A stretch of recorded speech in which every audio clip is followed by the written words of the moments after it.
HSC exam পরীক্ষার্থীদের জন্য bad news. আমি প্রথমতই বলে দিচ্ছি, খারাপ ছাত্রদের জন্য ব্যাড নিউজ।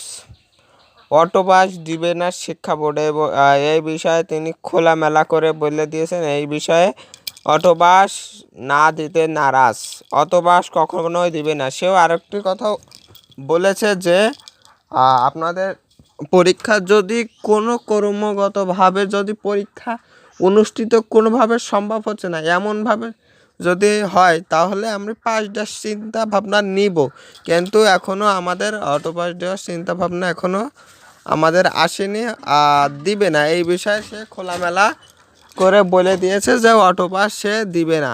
অটো পাস আপনাদের পরীক্ষা, সে বলেছে আপনাদের পরীক্ষাটি স্থগিত আছে, আপনাদের সকল প্রশ্ন খাতা পুড়ে যাওয়ার কারণে আপনাদের এইগুলো পরীক্ষাগুলো বন্ধ আছে। পরীক্ষা এই প্রশ্ন খাতা এগুলো সব কিছু হওয়ার পরে আপনাদের পরীক্ষাটি অনুষ্ঠিত হবে খুব তাড়াতাড়ি, শীঘ্রই। সেই পরীক্ষাটি অনুষ্ঠিত করতে চাচ্ছে খুব তাড়াতাড়ি শিক্ষা বোর্ড।